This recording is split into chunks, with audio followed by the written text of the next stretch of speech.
گفتگو کرتے ہیں اس کتاب کے تعلق سے۔ کتاب کا نام کیا ہے؟ مسائل الجاہلیہ، جاہلیت کے مسائل۔ کیا مراد ہے جاہلیت سے؟ جاہلیت سے مراد زمانہ کفر، جب نبی علیہ الصلوۃ والسلام مبعوث ہوئے تو اس کے ساتھ ہی زمانہ جاہلیت کا اختتام ہو گیا۔ البتہ یہ جاہلیت جزوی طور پہ کہیں نہ کہیں پائی جاتی ہے، کسی نہ کسی شہر میں، کسی نہ کسی گھر میں، کسی نہ کسی خاندان میں، کسی شخصیت میں جاہلیت آج بھی پائی جاتی ہے۔ لیکن وہ جو عام جاہلیت تھی جو پوری دنیا پہ چھائی ہوئی تھی، اس کا اختتام ہو گیا نبی علیہ الصلوۃ والسلام کی آمد سے، آپ کے مبعوث ہو جانے سے۔ تو آپ کے نبی مقرر ہونے سے پہلے کا زمانہ زمانہ جاہلیت کہلاتا ہے۔ زمانہ جاہلیت کے یہ مسائل، ان کی یہ عادات، ان کی یہ خصلتیں، یہ ہم کیوں جاننا چاہ رہے ہیں، یہ ہم کیوں پڑھنے جا رہے ہیں، اس سے ہمیں کیا ملے گا؟ پہلے نمبر پہ یہ کہ جب ہمیں شر کا علم ہوگا تبھی ہم شر سے بچ سکیں گے۔ ہمارے بہت سے بھائی کلمہ پڑھتے ہیں، کلمہ پڑھنے کے باوجود شرک کرتے ہیں۔ وجہ کیا ہے کہ وہ نہیں جانتے شرک کہتے کس کو۔ شرک کا درست تعارف ان کو نہیں بتایا گیا، اس لیے کلمہ بھی وہ پڑھتے ہیں بلکہ کلمے کا وظیفہ ہم سے زیادہ کرتے ہیں، اور ڈٹ کر جی بھر کر شرک کا ارتکاب کرتے ہیں۔ کیوں؟ کیونکہ وہ نہیں جانتے کہ شرک کیا بلا ہے۔ جناب حذیفہ بن یمان رضی اللہ تعالی عنہ کیوں نبی علیہ الصلوۃ والسلام سے پوچھا کرتے تھے کس بارے میں؟ شر کے بارے میں، فتنوں کے بارے میں۔ کہتے ہیں اس لیے تاکہ میں ان سے بچ سکوں، ان سے اجتناب کر سکوں۔ تو صحیح معنوں میں توحید پہ وہ ہوگا جو صحیح معنوں میں شرک کو جانتا ہوگا، صحیح معنوں میں خیر پہ وہ ہوگا جو شرک کو صحیح معنوں میں جانتا ہوگا، جسے معلوم ہوگا کہ کون کون سے امور، کون کون سے مسائل، کون کون سی عادات، کون کون سی خصلتیں جاہلیت سے تعلق رکھتی ہیں، وہی شخص ان چیزوں سے محفوظ رہ سکے گا۔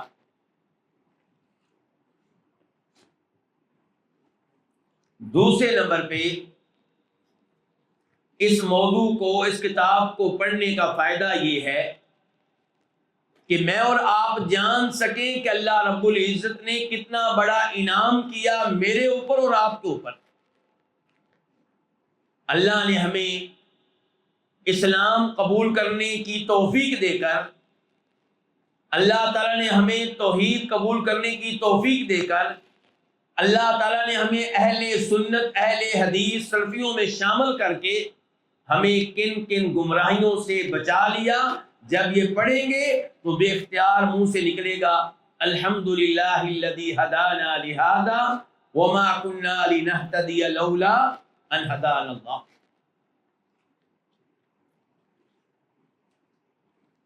تیسرے نمبر پہ اس کتاب کو پڑھنا تقاضا ہے، کئی ایک نصوص کا، کئی ایک آیات کا، کئی ایک احادیث کا۔ مثال کے طور پہ وہ حدیث جس میں فرماتے ہیں نبی کریم صلی اللہ علیہ وسلم والذی نفسی بیدی لتتبعن سنن من کان قبلکم، کہ اس ذات کی قسم جس کے ہاتھ میں میری جان ہے، تم لوگ پہلے لوگوں کے طریقہ کار کو اپناؤ گے، ان کی عادات کو اپناؤ گے، اور بہت اچھی طرح اپناؤ گے، جیسے ایک ہاتھ دوسرے ہاتھ کے بالکل برابر ہوتا ہے، ایک بالش دوسری بالش کے بالکل برابر ہوتی ہے، اسی طرح تم ان کے نقش قدم پہ چلو گے۔ تو آپ نے یہ حدیث کیوں کہی، یہ الفاظ کیوں کہے؟ تاکہ ہم ان میں سے نہ ہوں۔ اس کا مطلب یہ ہے کہ یہ حدیث مجھ سے اور آپ سے تقاضا کرتی ہے کہ ہم جانیں پہلے لوگوں کی، زمانہ جاہلیت کے لوگوں کی کون سی وہ بری عادات ہیں جن سے ہم نے بچنا ہے، جن سے ہم نے اجتناب کرنا ہے۔ اور قرآن و حدیث میں جب بھی زمانہ جاہلیت کے امور کا تذکرہ کیا گیا تو ان کا تذکرہ مذمت کے انداز میں کیا گیا۔ مثال کے طور پہ اللہ رب العزت ارشاد فرماتے ہیں وَقَرْنَ فِي بُيُوتِكُنَّ وَلَا تَبَرَّجْنَ تَبَرُّجَ الْجَاهِلِيَّةِ الْأُولَى، کہ اپنے گھروں میں ٹک کر بیٹھی رہو اور زمانہ جاہلیت کی عورتوں کی طرح زیب و زینت اختیار کر کے باہر نہ نکلو۔ تو کیا کہا گیا ہے؟ زمانہ جاہلیت کی عورتوں کی طرح۔ اس کا مطلب یہ ہوا کہ زمانہ جاہلیت کے عورتوں کی یہ عادت بری عادت ہے، تم نے اس سے دور رہنا ہے۔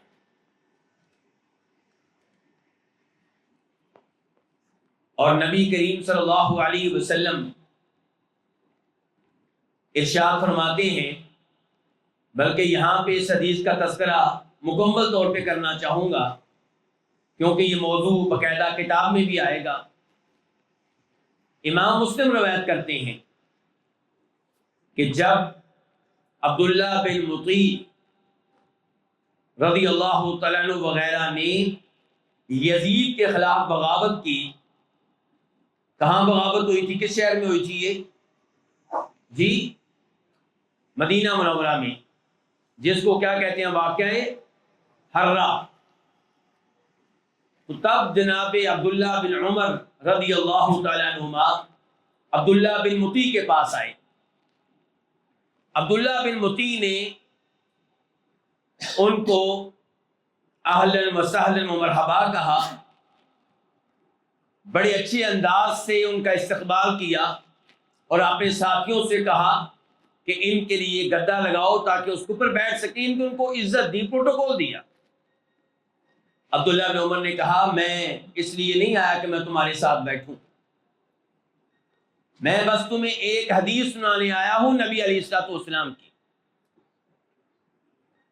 حدیث کیا ہے کہ آپ علیہ الصلوۃ والسلام کا فرمان ہے من خلع یدا من طاعۃ لقی اللہ یوم القیامہ لا حجت لہ،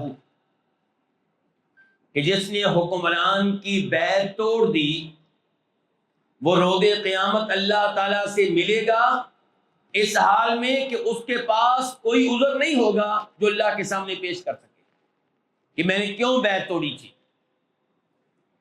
میرے بھائیوں، ان احادیث کو دھیان سے سمجھیں۔ میں ایک جملہ کہا کرتا ہوں، امید ہے کہ آپ کو برا نہیں لگے گا، کہ ہم نماز کے معاملے میں تو اہل الحدیث ہیں، رفع الیدین کے معاملے میں اہل الحدیث ہیں، لیکن حکمرانوں کے تعلق سے احادیث آتی ہیں تو وہاں پہ ہم اہل حدیث نہیں ہیں۔ میرا جملہ غلط تو نہیں ہے؟ اگر آپ سمجھتے ہیں غلط ہے تو بتا دیں۔ حکمرانوں کے تعلق سے احادیث کا ہم ویسے ہی انکار کرتے ہیں، ویسے ہی تعویلیں کرتے ہیں جیسے وہ لوگ رفع الیدین کی احادیث کی تعویلیں کرتے ہیں۔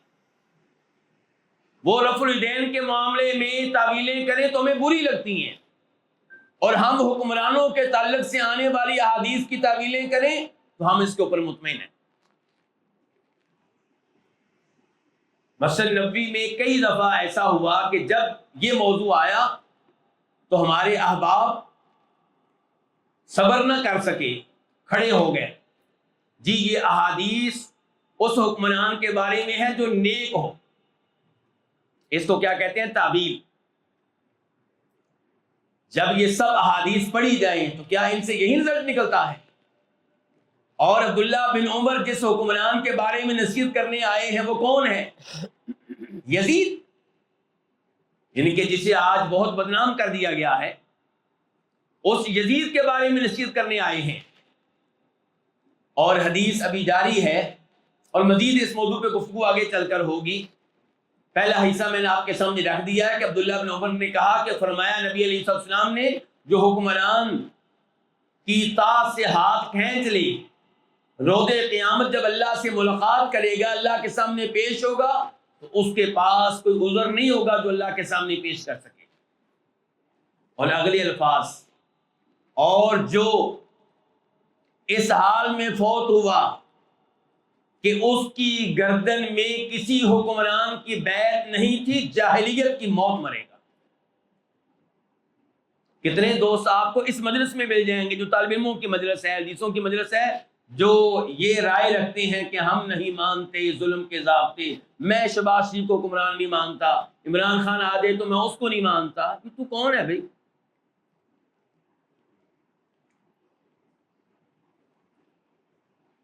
جو بطور مسلمان جس نے اقتدار سنبھال لیا، وہ جیسے بھی اقتدار سنبھال لے، ووٹ اس کو ملے ہوں یا نہ ملے ہوں، جیلی طریقے سے حکمران بنا ہو یا پسٹل کے زور پہ حکمران بنا ہو، جب حکمران بن گیا اس کو حکمران ماننا ہوگا، اس کی تقریر عزت سے سننی ہوگی اور اس کی باتیں ماننا ہوں گی اللہ کی اطاعت سمجھ کر۔ ہاں، جو اس کا ایک آرڈر، دو آرڈر، تین آرڈر غلط ہوں گے وہ نہیں مانے جائیں گے۔ لیکن یہاں پہ تو ہم آزاد ہیں، اور میں بھی اپنے بعض بھائیوں کی طرح سعودی عرب جانے سے پہلے سعودی علماء کے بارے میں سنتا تھا، مسکین لوگ ہیں بیچارے، جو حکمران کہہ دیں چپ کر کے مان لیتے ہیں، غلام ہیں، ہم ہیں آزاد۔ لیکن اللہ کی قسم وہاں جا کر معلوم ہوا کہ سعودی علماء کرام کس قدر علم میں گہرائی رکھتے ہیں اور کس قدر اللہ رب العزت سے ڈرنے والے ہیں۔ وہ حکمرانوں کی بات مانتے ہیں، کسی عہدے کی خاطر نہیں، مال کی خاطر نہیں، ان احادیث کی وجہ سے جن احادیث میں حکمران کی بات سننے اور ماننے کا حکم دیا گیا ہے۔ جس طرح ہمیں رفع الیدین کی احادیث سے پیار ہے، اسی طرح ان کو حکمرانوں کے تعلق سے آنے والی احادیث سے پیار ہے۔ اور یہ حدیث آپ کے علم میں ہے، مثال کے طور پہ کہ اگر حکمران، مسلم شریف کی حدیث ہے یہ بھی، حکمران آپ کے مال پہ قبضہ کر لے، آپ کو کوڑے مارے، ہاں جی، یہ اچھا حکمران ہے کہ ظالم حکمران ہے؟ ظالم۔ آپ کے مال پہ قبضہ کر لیا، آپ کو نجائز کوڑے مار رہا ہے، فرمایا پھر بھی اس کی بات سننی ہے، تقریر سننی ہے اور اس کی باتیں بھی ماننی ہے، اطاعت کرنی ہے۔ اس سے بڑھ کر اور کیا ہوگا؟ تو عبداللہ بن عمر رضی اللہ عنہ یہ حدیث بیان کر رہے ہیں کہ فرمایا نبی علیہ السلام نے کہ جو اس حال میں فوت ہوا اور اس کی گردن میں کسی حکمران کی بیعت نہ ہو، وہ کسی کو حکمران نہیں مانتا، وہ کسی حکومت کو تسلیم نہیں کرتا، فرمایا وہ جاہلیت کی موت مرے گا۔ تو جاہلیت کا لفظ یہاں پہ استعمال ہوا ہے مذمت کے انداز میں کہ اچائی کے انداز میں؟ مذمت کے انداز میں استعمال ہوا ہے۔ اور پھر وہ حدیث ابو ذر رضی اللہ عنہ جسے روایت کرتے ہیں، ابو ذر آپ جانتے ہیں کہ مدینہ چھوڑ کے ربدہ مقام پہ آباد ہو گئے تھے، وہاں پہ ان سے ایک تابعی ملے، پوچھا آپ یہاں پہ کیوں آ گئے ہیں؟ تو ان کی لمبی مجلس ہوئی، بہت سی باتیں ہوئی۔ ان باتوں میں ایک بات یہ ہے کہ انہوں نے حدیث سنائی کہ میری ایک دفعہ کسی سے لڑائی ہو گئی، جھگڑا ہو گیا، تو میں نے اس کو اس کی ماں کا طعنہ دیا۔ مثال کے طور پہ کہا گیا ہے کہ کالی ماں کے بیٹے، اگرچہ کسی صحیح سند کے ساتھ یہ الفاظ ثابت نہیں ہیں، لیکن بارہ علماء کرام نے اس کا تذکرہ کیا ہے ان الفاظ کا کہ کالی ماں کے بیٹے، کس قسم کا کوئی طعنہ دیا۔ اور کہا جاتا ہے کہ یہ طعنہ کس کو دیا گیا؟ جناب بلال رضی اللہ عنہ کو، اگرچہ یہ بھی کسی صحیح سند سے ثابت نہیں ہے۔ تو نبی علیہ الصلوۃ والسلام تک یہ معاملہ پہنچا تو آپ نے کیا کہا تھا؟ اِنَّكَ امْرُؤٌ فِيكَ جَاهِلِيَّةٌ، تو ایسا شخص ہے کہ جس میں زمانہ جاہلیت والے لوگوں کی عادت پائی جاتی ہے۔ تو آپ ان نصوص سے اندازہ لگا سکتے ہیں کہ زمانہ جاہلیت کی عادات کا جب تذکرہ کیا گیا قرآن و حدیث میں تو مذمت کے انداز میں کیا گیا ہے۔ تو یہ پیغام ہے میرے لیے اور آپ کے لیے کہ ہم نے ان عادات سے بچنا ہے، ان سے دور رہنا ہے۔ اب یہ عادات طرح طرح کی ہیں، کوئی کفر تک پہنچتی ہے، کوئی کبیرہ گناہ ہے، ہر ایک کا الگ الگ درجہ ہے، لیکن یہ ایک بات طے ہے کہ ان سب سے ہم نے بچنا ہے، ان سب سے ہم نے نفرت کرنی ہے، ان سب سے ہم نے دور رہنا ہے۔ تو اب ہم نے جان لیا اس موضوع کی اہمیت کو اور یہ کہ اس کتاب کے پڑھنے کے کیا فوائد ہیں۔ اب ہم اللہ کا نام لے کے کتاب کا آغاز کرتے ہیں۔ جی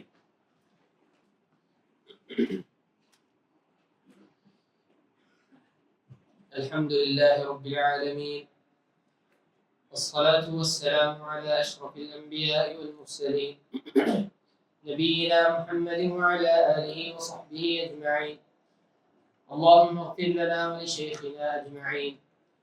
أما بعد، قال الإمام محمد بن عبد الوهاب رحمه الله تعالى في كتابه مسائل الجاهلية، قال رحمه الله: بسم الله الرحمن الرحيم. هذه أمور خالف فيها رسول الله صلى الله عليه وسلم ما عليه أهل الجاهلية الكتابيين والأميين، مما لا غنى للمسلم عن معرفتها، فالضد يظهر حسنه الضد، وبضدها تتبين الأشياء، فأهم ما فيها وأشدها خطرا عدم إيمان القلب بما جاء به الرسول صلى الله عليه وسلم، فإن انضاف إلى ذلك استحسان ما عليه أهل الجاهلية تمت الخسارة، كما قال تعالى: والذين آمنوا بالباطل وكفروا بالله أولئك هم الخاسرون۔ بس امام صاحب نے کتاب کا آغاز بسملہ سے کیا ہے، بسم اللہ الرحمن الرحیم، اور اس کے بعد ہذہ امور خالف فیہا رسول اللہ صلی اللہ علیہ وسلم اہل الجاہلیہ۔ کچھ نسخوں میں اہل الجاہلیہ سے پہلے ہے ما علیہ، اور کچھ نسخوں میں ما علیہ کا لفظ نہیں ہے۔ تو یہ وہ امور ہیں جن میں رسول اللہ صلی اللہ علیہ وسلم نے مخالفت کی ہے، کن کی؟ اہل الجاہلیہ، اہل جاہلیت کی، زمانہ جاہلیت کے لوگوں کی۔ کون ہے زمانہ جاہلیت کے لوگ؟ کہتے ہیں الکتابیین والامیین۔ اس سے مراد کتابی لوگ بھی ہیں، امی لوگ بھی ہیں، دونوں طرح کے لوگ مراد ہیں۔ کتابی کون ہوتے ہیں؟ آپ اچھی طرح جانتے ہیں، اہل کتاب یہودی اور عیسائی۔ اور امیین سے مراد کون ہے؟ مشرکین مکہ۔ امیین هو الذی بعث فی الامیین، تو اس سے مراد کون ہے؟ اہل مکہ۔ تو نبی علیہ الصلوۃ والسلام نے ان امور میں مخالفت کی ہے، یہودیوں کی، عیسائیوں کی اور مشرکین مکہ کی۔ مما لا غنا للمسلم عن معرفتها، یہ امور ان امور میں سے ہیں جن کو جانے بغیر کوئی چارہ کار نہیں، ان کو جانے بغیر انسان کا گزارا نہیں ہوگا، ان کو پہچانے بغیر انسان مستغنی نہیں رہ سکتا، انسان ان کی معرفت سے بے نیاز نہیں رہ سکتا۔ امام صاحب کی اس عبارت سے آپ اندازہ لگا سکتے ہیں کہ ان امور کو جاننا کس قدر ضروری ہے۔ اس کے بعد امام صاحب کہتے ہیں فَالضِّدُّ يُظْهِرُ حُسْنَهُ الضِّدُّ وَبِضِدِّهَا تَتَبَيَّنُ الْأَشْيَاءُ۔ بظاہر یوں لگتا ہے کہ جیسے یہ کسی ایک شاعر کا شعر ہو، لیکن حقیقت میں ایسا نہیں ہے۔ حقیقت میں کیا ہے کہ جو پہلا حصہ ہے وہ ایک شاعر کا ہے اور جو دوسرا حصہ ہے وہ دوسرے شاعر کا ہے۔ پہلا حصہ دوقلہ المنبجی کا ہے۔ دوقلہ المنبجی یہ شام سے تعلق رکھنے والا شاعر ہے اور اس کا یہی ایک قصیدہ ہے، اسی لیے اس قصیدے کو القصیدہ الیتیمہ بھی کہا جاتا ہے کہ یہی تنہا اس کا ایک قصیدہ ہے۔ اور جو دوسرا حصہ ہے وہ متنبی کے اشعار سے لیا گیا ہے۔ بتانے کا مقصد کیا ہے یہاں پہ کہ ایک چیز کا تعارف صحیح معنوں میں تب ہوتا ہے جب آپ اس کی متضاد چیز کو دیکھیں، اس کی اپوزٹ چیز کو دیکھیں۔ رات کا پتہ چلتا ہے جب آپ رات کو سمجھیں دن کے ذریعے، اور دن کا پتہ چلتا ہے جب آپ اس کو سمجھیں رات کے ذریعے۔ رات کے وقت احساس ہوتا ہے کہ دن کتنی بڑی نعمت ہے، اور جب رات کو سوتے ہیں تو نیند کے لحاظ سے رات کو پتہ چلتا ہے کہ رات کتنی بڑی نعمت ہے دن کے مقابلے میں۔ جب بیماری لگتی ہے تب احساس ہوتا ہے کہ صحت کتنی بڑی نعمت ہے۔ جامعہ اسلامیہ جس کو پاکستان میں مدینہ یونیورسٹی کہتے ہیں، وہاں کے ہاسپٹل میں ایک عبارت لکھی ہوتی تھی، الصحۃ تاج علی رؤوس الاصحاء لا یراہ الا المرضى، کہ تندرستی کتنی بڑی نعمت ہے، یہ تاج ہے، جیسے بادشاہوں نے تاج پہنا ہوتا ہے، تندرستی کا بھی ایک تاج ہے جو پہنا ہوتا ہے اس شخص نے جو تندرست ہو، لیکن اس کو نظر نہیں آتا، نہ دوسرے تندرستوں کو نظر آتا ہے۔ یہ تاج کن کو نظر آتا ہے؟ آپ کے سر پہ جو بیمار ہوتے ہیں۔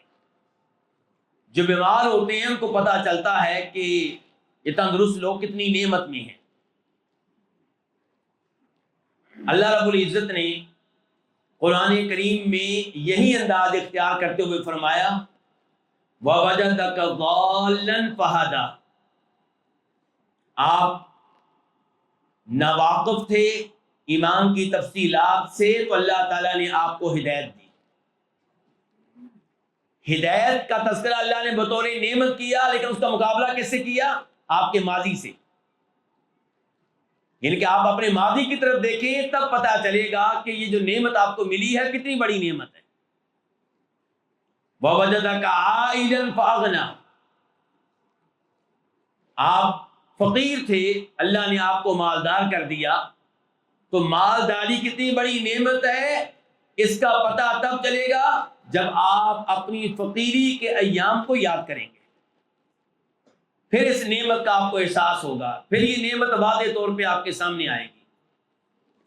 اسی طرح اللہ تعالیٰ فرماتے ہیں وَاذْكُرُوا نِعْمَةَ اللَّهِ عَلَيْكُمْ اِذْ كُنْتُمْ أَعْدَاءً فَأَلَّفَ بَيْنَ قُلُوبِكُمْ فَأَصْبَحْتُمْ بِنِعْمَتِهِ إِخْوَانًا۔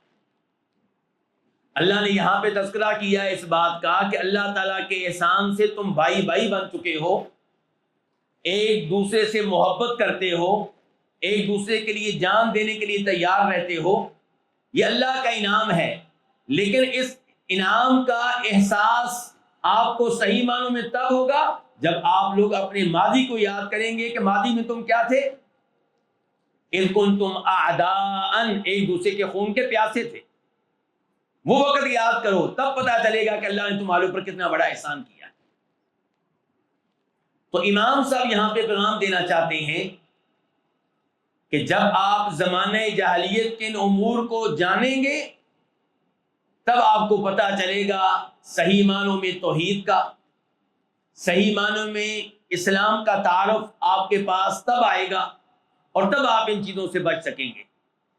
تو کہتے ہیں فَالضِّدُّ يُظْهِرُ حُسْنَهُ الضِّدُّ، یہ اصل میں اگر آپ یہ پورا شعر پڑھیں تو شاعر نے اس سے پہلے اپنی محبوبہ کے کالے بالوں کا تذکرہ کیا ہے کہ اس کے بال سیاہ ہیں، انتہائی سیاہ، اور چہرہ سفید ہے، انتہائی سفید۔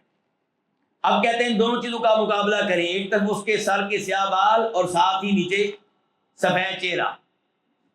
تو چہرہ اس کا اتنا خوبصورت، اس کا احساس آپ کو تب ہوگا جب آپ اس کے بالوں سے مقابلہ کریں گے سفید رنگ کا. اور بال کتنے سیاہ ہیں، کتنے عمدہ ہیں، یہ احساس آپ کو تب ہوگا جب آپ ان کا مقابلہ کریں گے اس کے چہرے کے سفید رنگ سے. تو شاعر کہتے ہیں فَالضِّدُّ يُظْهِرُ حُسْنَهُ الضِّدُّ، ضد جو ہے اس کے حسن کو کون سی چیز واضح کرتی ہے، ظاہر کرتی ہے؟ اس کی ضد. اور دوسرے شاعر کہتے ہیں کہ وَبِضِدِّهَا تَتَبَيَّنُ الْأَشْيَاءُ. وَبِضِدِّهَا، یہ ضمیر کہاں جا رہی ہے جی؟ نہیں عورت والے صاحب وہ ہم سے الگ ہو گئے، وہ پہلے حصے میں تھے، بس وہ ہمیں چھوڑ کے چلے گئے. جی اشیاء کی طرف، یعنی کہ تتبین الاشیاء بضدها، کہ اشیاء واضح ہوتی ہیں جب ہم ان اشیاء کی ضد کی طرف دیکھتے ہیں. اس کے بعد فرماتے ہیں ہمارے امام صاحب فَأَهَمُّ مَا فِيهَا وَأَشَدُّهَا خَطَرًا، تو ان امور میں جو چیز اہم ترین ہے اور ان امور میں جو چیز سب سے زیادہ خطرناک ہے، کون سے امور؟ جن امور کے اوپر زمانہ جاہلیت کے لوگ تھے، ان میں سے سب سے زیادہ اہم چیز اور سب سے زیادہ خطرناک چیز، سنگین چیز کیا ہے؟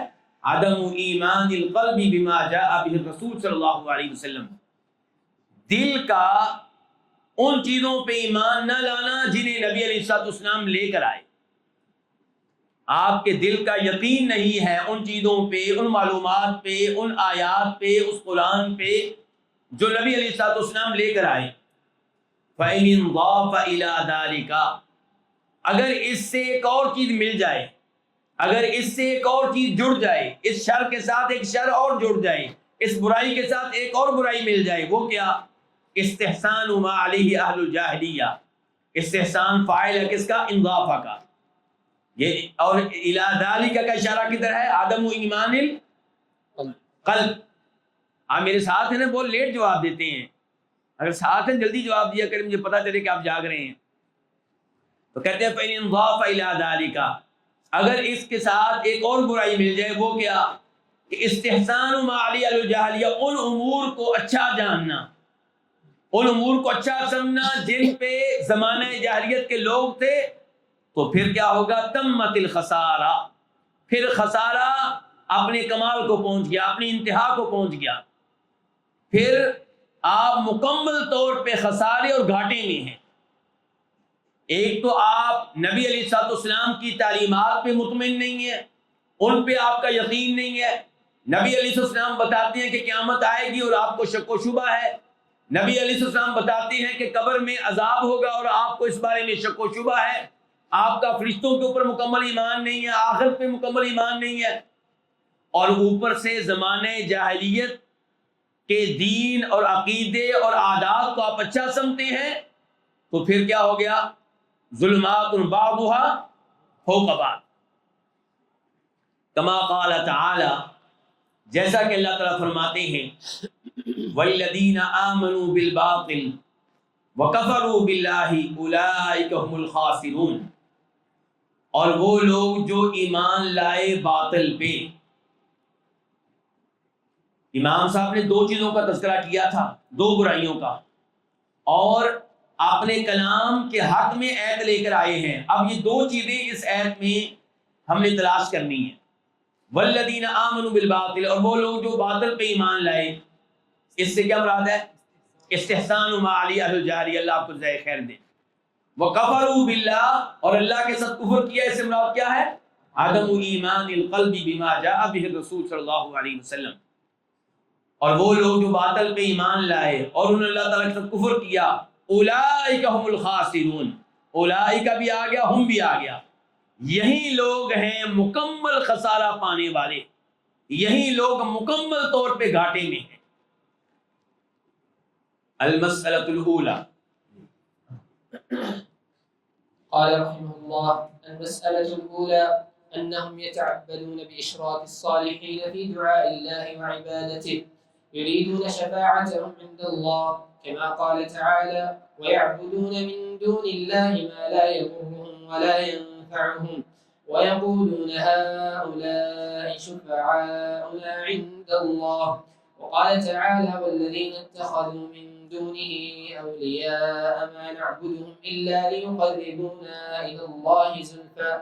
وهذه أعظم مسألة خالفهم فيها رسول الله صلى الله عليه وسلم، فأتى بالإخلاص وأخبر أنه دين الله الذي أرسل به جميع الرسل، وأنه لا يقبل من الأعمال إلا الخالص، وأخبر أن من فعل ما يستحسنونه فقد حرم الله عليه الجنة ومأواه النار. وهذه المسألة التي تفرق الناس لأجلها بين مسلم وكافر، وعندها وقعت العداوة، ولأجلها شرع الجهاد، كما قال تعالى وقاتلوهم حتى لا تكون فتنة ويكون الدين كله لله. ماشاءاللہ، اللہ آپ کو جزائے خیر دے. یہ عبارت سن کر عربوں کی بات یاد آ رہی ہے. ماشاءاللہ، اللہ آپ کو جزائے خیر دے. المسئلۃ الاولی، پہلا مسئلہ یہ کیا ہے؟ پہلا مسئلہ یہ کہ صالحین کو دعا وغیرہ میں شریک کرنا اور اس چیز کو عبادت سمجھنا. پہلا مسئلہ کیا ہے کہ صالحین کو دعا وغیرہ میں اللہ کے ساتھ شریک کرنا اور اس چیز کو عبادت جاننا، عبادت سمجھنا. چنانچہ امام صاحب فرماتے ہیں انہم یتعبدون باشراک الصالحین فی دعاء اللہ وعبادتہ، وہ اللہ تعالیٰ کی عبادت کرتے تھے، لیکن کیسے؟ وہ اللہ تعالیٰ کا قرب حاصل کرتے تھے، لیکن کیسے؟ صالحین کو شریک کر کے اللہ سے دعا کرنے میں اور اللہ کی عبادت کرنے میں. اللہ سے دعا کرنا اللہ کی عبادت ہے، اور دیگر کئی امور بھی اللہ کی عبادت ہیں. اب صالحین کو شریک کرتے تھے اس امر میں، اس معاملے میں.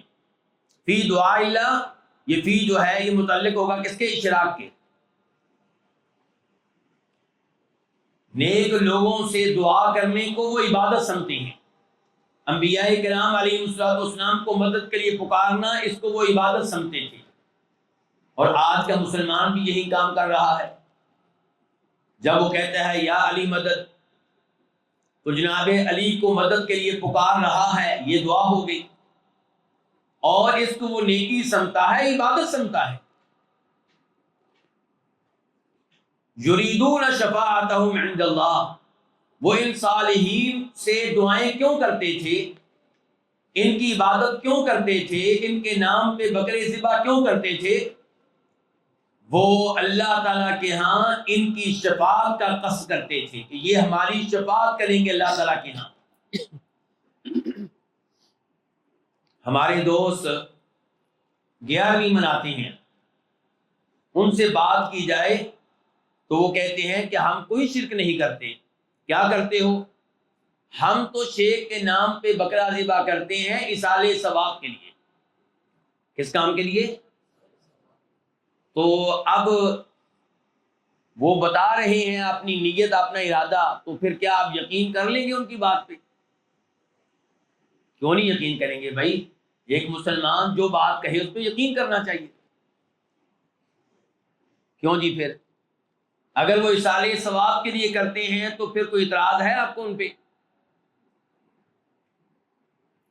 بتائیں نا علماء کرام. اگر وہ ایصال ثواب کے لیے بکرا ذبح کرتے ہیں شیخ عبداللہ دینانی رحمہ اللہ کے نام پہ، تو اس پہ کوئی اعتراض والی بات ہے؟ غیر اللہ کے نام پہ ذبح. تو نیکی کے آپ اپنے والد صاحب کی طرف سے اللہ ان کو زندگی دے چلیں، دادا جی آپ کے زندہ ہیں کہ فوت ہو چکے ہیں، ان کے نام پہ بکرا ذبح کریں، گوشت تقسیم کریں، تو یہ کیا حکم ہے اس کا؟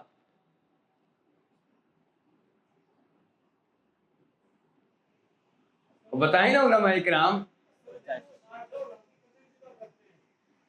اللہ آپ کو جزائے خیر دے. ایصال ثواب والا کوئی معاملہ نہیں ہے.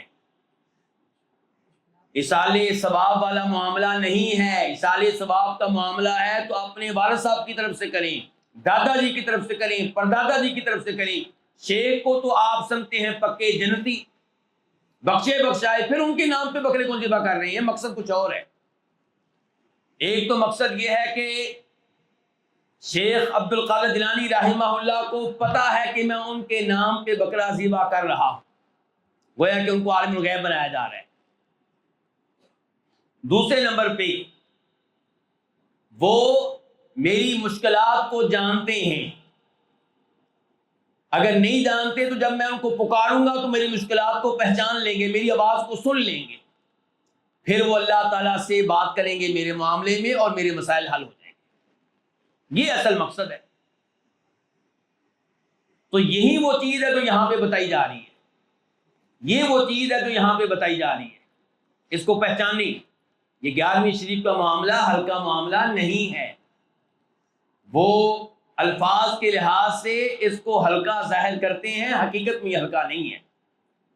وہ شیخ صاحب کہتے ہیں کہ وہ لوگ اللہ تعالیٰ سے دعا کرنے میں اور اللہ کی عبادت کرنے میں صالحین کو اللہ تعالیٰ کا شریک بناتے تھے اور قصد کرتے تھے ان کی شفاعت کا اللہ کے ہاں کہ یہ ہماری شفاعت کریں گے اللہ کے ہاں.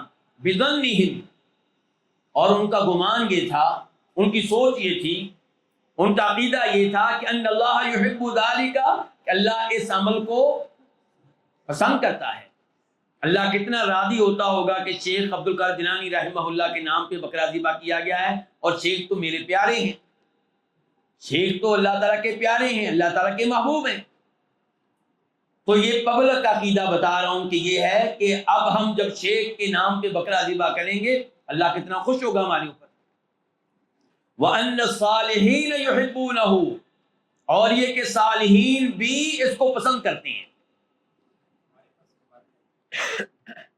بس نسخوں کا تھوڑا بہت فرق ہے, تھوڑا بہت فرق ہے. آپ یہ دیکھیں نا, شیخ رحمہ اللہ ایک کتاب لکھتے تھے پھر اس کو پڑھاتے تھے.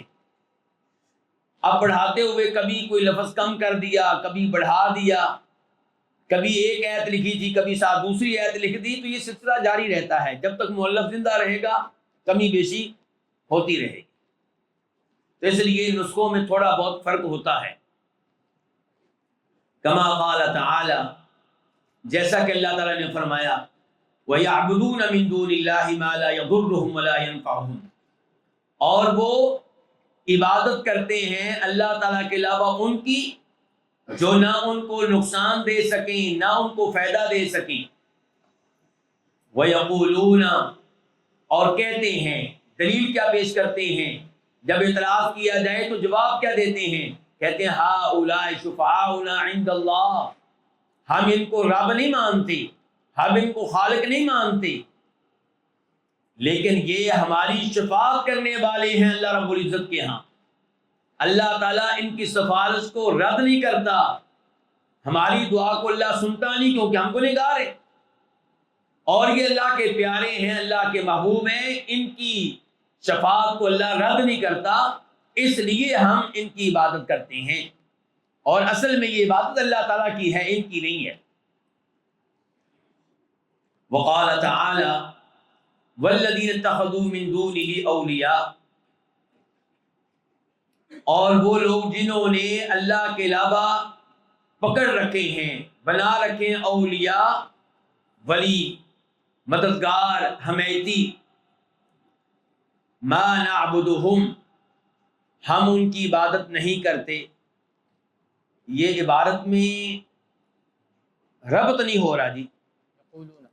کیا جی؟ یقولون. شیخ صاحب کہتے ہیں یہاں پہ یقولون کا لفظ مقدر ہے. اچھا مجھے ایک بات سمجھ نہیں آتی, انہوں نے کہہ دیا کہ یہاں پہ یقولون لفظ ہے, چلیں ہم ان پہ اعتماد کر کے ان کی بات مان لیتے ہیں. جب ہمارے دوست کہتے ہیں وَجَاءَ رَبُّكَ وَالْمَلَكُ صَفًّا صَفًّا, وَجَاءَ رَبُّكَ, تیرا رب آئے گا, اس سے مراد ہے وَجَاءَ امر ربک. وہاں پہ آپ نہیں مانتے, اپنی باری آپ نے یقولون نکال دیا مقدر, ان بھائیوں نے مان لیا. اچھا جب وہ مقدر نکالے تو آپ نہیں مانتے, یہ کیا جی؟ سب معنی میں کوئی فرق نہیں آیا. جی ہمارے تقدیر کرنے سے معنی میں کوئی فرق نہیں آیا. ان کی تقدیر کرنے سے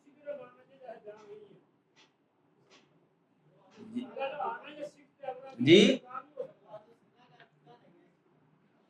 جی یہ تو عقیدہ آپ بنائی نا، قرآن کے مطابق عقیدہ بنائی نا.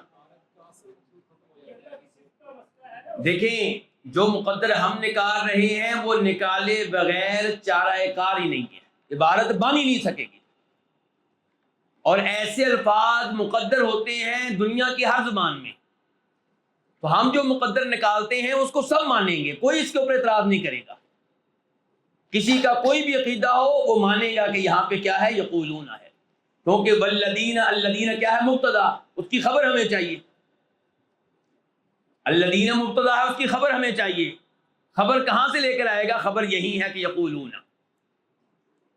تو قرآن کریم میں ایسے الفاظ کو مقدر ماننا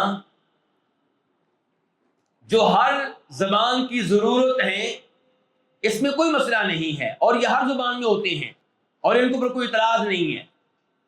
لیکن ایک یہ کہ عبارت بالکل ٹھیک ہے، کوئی مسئلہ نہیں ہے، وجاء ربک کا، تیرا رب آئے گا، عبارت بالکل ٹھیک ہے.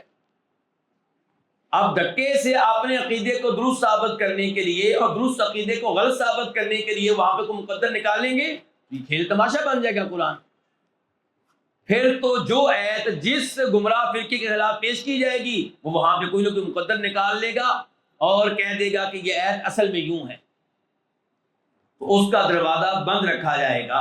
اور جو مقدر ہم نے مانا ہے یہ اس کلام کی ضرورت ہے، یہ ہر زبان میں ہے. میں آپ سے پوچھوں آپ کا نام کیا ہے تو کیا کہیں گے؟ کون شیخ صاحب؟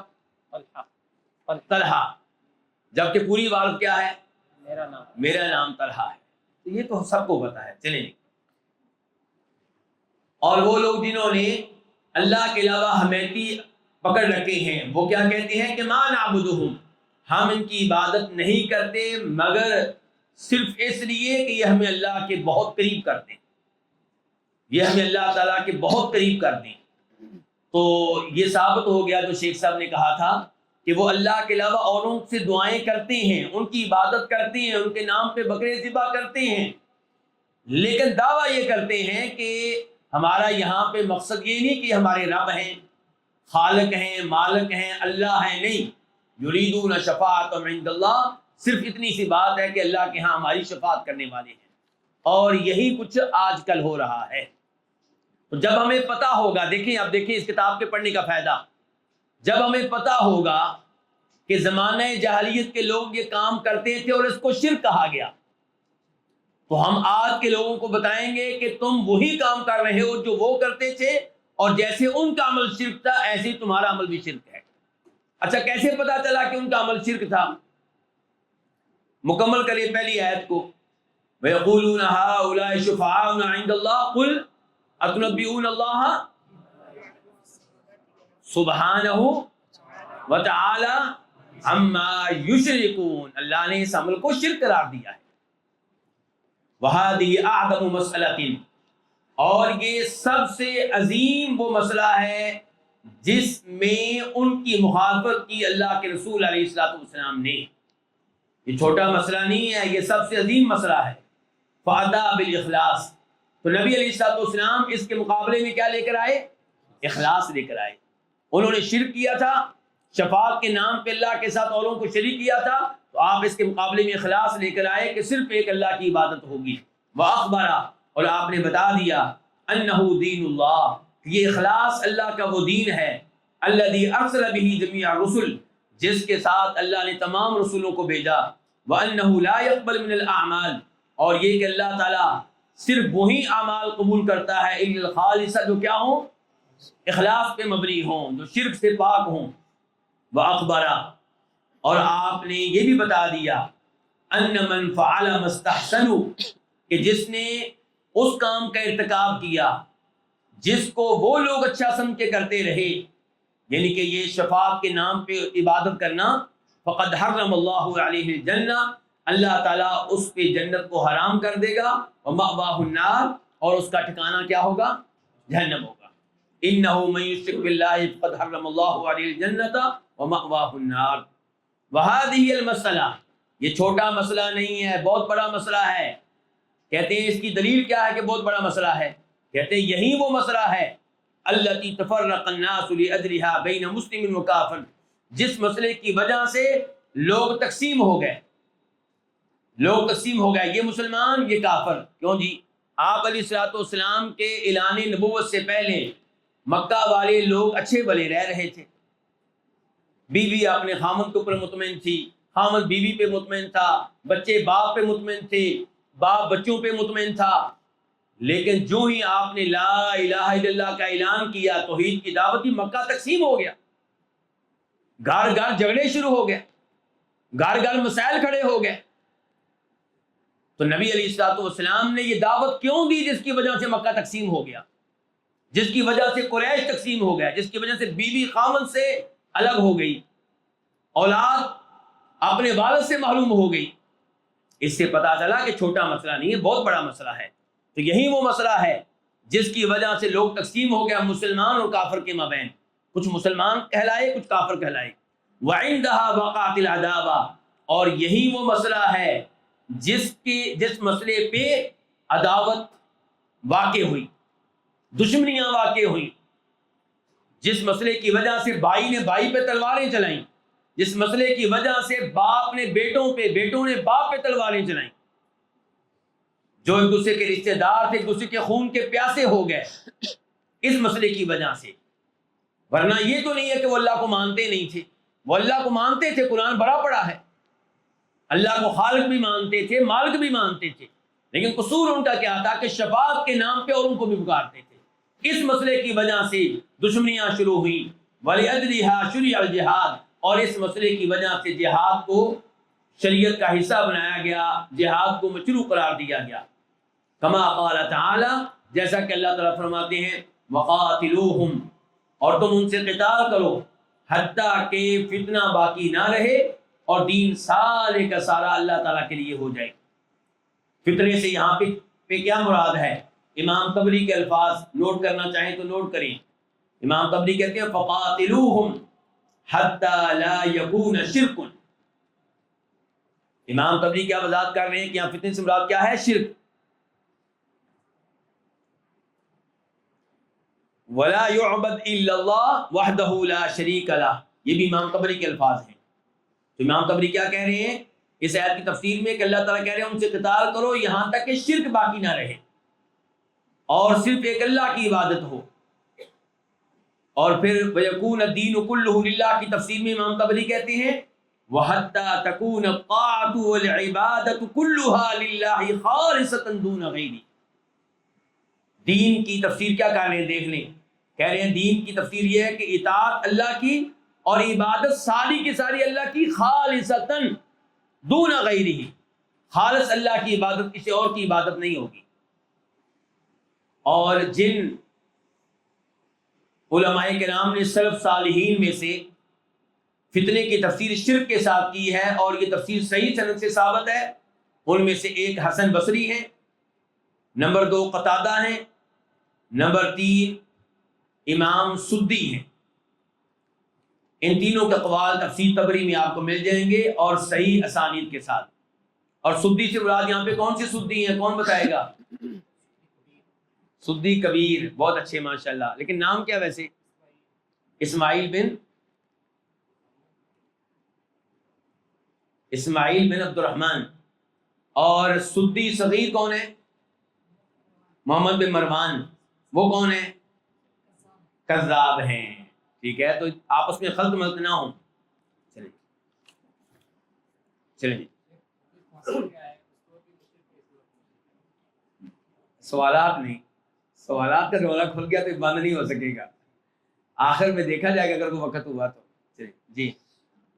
قال رحمه الله الثانية أنهم متفرقون في دينهم كما قال تعالى كل حزب بما لديهم فرحون، وكذلك في دنياهم ويرون ذلك هو الصواب، فأتى بالاجتماع في الدين بقوله شرع لكم من الدين ما وصى به نوحا والذي أوحينا إليك وما وصينا به إبراهيم وموسى وعيسى أن أقيموا الدين ولا تتفرقوا فيه، وقال تعالى إن الذين فرقوا دينهم وكانوا شيعا لست منهم في شيء ونهانا عن مشابهتهم بقوله ولا تكونوا كالذين تفرقوا واختلفوا من بعد ما جاءهم البينات ونهانا عن التفرق في الدين بقوله واعتصموا بحبل الله جميعا ولا تفرقوا.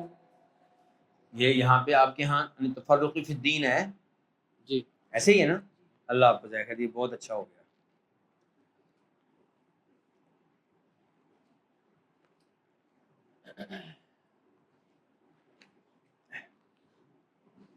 دوسرا مسئلہ انہم متفرقون فی دینہم، کہ بے شک وہ کون، زمانہ جاہلیت کے لوگ، وہ آپس میں بٹے ہوئے تھے، تقسیم تھے، الگ الگ تھے، جدا جدا تھے. فی دینہم کس اعتبار سے؟ دین کے اعتبار سے. کما قال تعالی، جیسا کہ اللہ تعالی نے فرمایا ہے کل حزب بما لدیہم فرحون. بلکہ اگر یہ آیت پیچھے سے پڑھ لی جائے تو معاملہ زیادہ واضح ہو جائے گا کہ ولا تکونوا من المشرکین، اور تم مشرکین میں سے نہ ہو جاؤ، من الذین فرقوا دینہم، یہ ہے ہمارا موضوع، من الذین فرقوا دینہم، یعنی کہ ان میں سے نہ ہو جاؤ جنہوں نے اپنے دین کو تقسیم کر لیا، دین کے اعتبار سے جدا جدا ہو گئے. وکانوا شیعا، اور وہ کئی گروہ بن گئے. کل حزب بما لدیہم فرحون، ہر گروہ اس پہ خوش ہے جو دین اس کے پاس ہے. تو اس سے پتہ چلا کہ وہ لوگ زمانہ جاہلیت کے لوگ دینی لحاظ سے تقسیم تھے. کوئی کس کی عبادت کرتا تھا، کوئی کس کی، کوئی عبادت کرتا ہے فرشتوں کی، کوئی حبل کی، کوئی عزا کی، کوئی کسی درخت کی، کوئی کسی پتھر کی، کوئی خود ہی اپنے ہاتھوں سے کوئی نہ کوئی ایمرجنسی میں اپنا رب بنا لیتا اور اس کی عبادت شروع کر دیتا. تو اس لحاظ سے وہ لوگ کیا تھے، بہت تقسیم تھے. وَكَذَلِكَ فِي دُنْيَاهُمْ، اسی طرح اپنی دنیا کے لحاظ سے بھی وہ تقسیم تھے. دنیاوی لحاظ سے بھی تقسیم، ایسا نہیں تھا کہ وہ کسی ایک کو اپنا حکمران مانتے ہوں، اور ان کو یہ اچھا لگتا تھا کہ ہر آدمی اپنے گھر میں حکمران، ہر آدمی اپنے قبیلے کا بڑا، ہر آدمی اپنے محلے کا بڑا، ایک بڑا حکمران سب کا ہو، یہ تسلیم کرنے کے لیے وہ تیار نہیں تھے. وَيَرَوْنَ، اور وہ سمجھتے تھے کہ أَنَّ ذَلِكَ هُوَ الصَّوَابُ، کہ یہی درست ہے. جس زندگی اور روٹین پہ وہ چل رہے تھے اسی کو درست سمجھتے تھے. فَأَتَى بِالْاجْتِمَاعِ فِي الدِّينِ، تو نبی علیہ الصلوۃ والسلام کیا لے کر آئے؟ دین میں اکٹھے ہونے کو، سب کا دین ایک ہو. آپ ایک دین کو لے کر آئے، اور یہ دین گزشتہ انبیاء کرام علیہم الصلوۃ والسلام کا دین ہے. دین تو ایک ہی ہے، ان الدین عند اللہ الاسلام، اللہ کے ہاں ایک ہی دین ہے، دین اسلام. اور اس دین میں بہت سے امور ایک جیسے ہیں، اللہ پہ ایمان لانا، فرشتوں پہ ایمان لانا، انبیاء کرام علیہم الصلوۃ والسلام پہ ایمان لانا، آسمانی کتابوں پہ ایمان لانا، آخرت پہ ایمان لانا، تقدیر پہ ایمان لانا، اس مسئلے میں سب نبی ایک ہیں. وہ حدیث آپ کے ذہن میں ہوگی والانبیاء اخوۃ لعلات امہاتہم شتیٰ ودینہم واحد، کہ انبیاء کرام علیہم الصلوۃ والسلام وہ بائی ہیں، کس جانب سے؟ باپ کی طرف سے. مائیں ان کی مختلف ہیں، دین ان کا ایک ہے، جن کے عقیدہ سب کا ایک ہے. اور کئی ایسی عبادات ہیں جو سب میں رہی ہیں، مثال کے طور پہ نماز، زکوٰۃ، روزے، یہ انبیاء کرام علیہم الصلوۃ والسلام میں رہے ہیں. اس معاملے میں یہ آیت آپ کے سامنے رہنی چاہیے، وَمَا أُمِرُوا إِلَّا لِيَعْبُدُوا اللَّهَ مُخْلِصِينَ لَهُ الدِّينَ حُنَفَاءَ وَيُقِيمُوا الصَّلَاةَ وَيُؤْتُوا الزَّكَاةَ وَذَلِكَ دِينُ الْقَيِّمَةِ. تو اللہ تعالیٰ فرماتے ہیں شرع لکم من الدین ما وصى به نوحا، اللہ نے تمہارے لیے وہی دین مقرر کیا ہے جس دین کی وصیت اللہ تعالیٰ نے نوح علیہ السلام کو کی تھی، جس دین کا تاکیدی حکم اللہ نے نوح علیہ السلام کو دیا تھا. تو وہی دین تمہارے لیے ہے. کن کے لیے ہے؟ مسلمانوں تمہارے لیے. کون سا دین؟ نوح علیہ السلام والا دین. تو دین ایک ہوا نا پھر. آگے کیا؟ والذی اوحینا الیک، اور یہی وہ دین ہے جس کی ہم نے آپ کی طرف وحی کی ہے. وما وصینا بہ ابراہیم وموسیٰ وعیسیٰ، اور یہی وہ دین ہے جس کی ہم نے وصیت ابراہیم علیہ السلام کو کی تھی، موسیٰ علیہ السلام کو کی تھی، عیسیٰ علیہ السلام کو کی تھی. ان سب کو ہم نے کیا حکم دیا تھا؟ ان اقیموا الدین، کہ تم اس دین کو قائم کرو. ولا تتفرقوا فیہ، اور تم نے اس دین میں تقسیم نہیں ہونا، فرقوں میں تقسیم نہیں ہونا، الگ الگ نہیں ہو جانا. سب اسی ایک دین پہ رہیں، ایک جماعت بن کر رہیں. تو اس کا مطلب یہ ہے کہ اللہ تعالیٰ یہ چاہتا ہے کہ مسلمانوں کا دین ایک ہو، اور یہی ایک دین اللہ تعالیٰ نے انبیاء کرام علیہ السلام کو دیا ہے.